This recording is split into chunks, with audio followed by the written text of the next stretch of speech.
chose Death to be the character in Darksiders 2 because War really set the stage for the Darksiders universe and introducing new elements, and we felt bringing in a new horseman with a totally new playstyle, different personality would be really cool, and Death is probably the most well-known of the four horsemen, so we thought he should get his shot.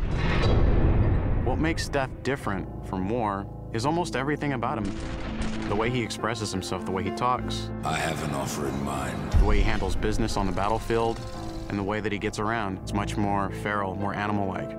War is very much like a force meets force, a very head-on, steadfast, loyal-bound soldier. Death is much more of a calculated, elegant fighter, a chilling opponent on the battlefield. His traversal has definitely improved. It's a lot faster, more responsive, and so is his combat. His weapon is more interesting. He can dual wield or wield a single heavy weapon, depending on your playstyle. Death's primary weapon is a scythe.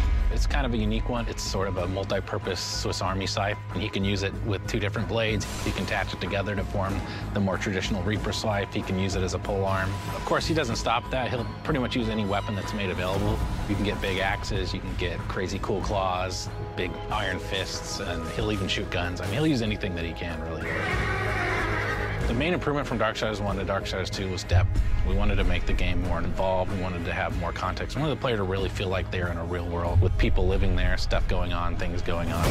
We give them more items to tailor their own character, more characters to speak to, so we got a lot more immersion on the story side of the game. The first game, most of it took place on Earth, so now we were totally free to create all these new areas. We have angelic fortresses, demon cities, the city of the dead. It got our team super excited.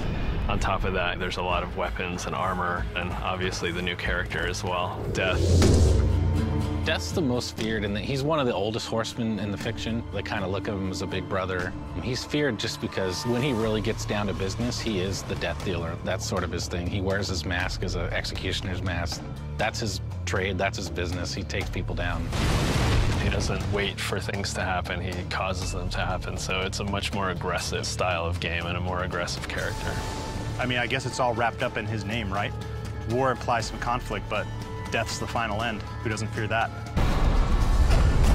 A few words describe Death: cold and calculated. Agile, both in the way he fights and the way he deals with situations. My favorite word to describe Death is definitely arrogant.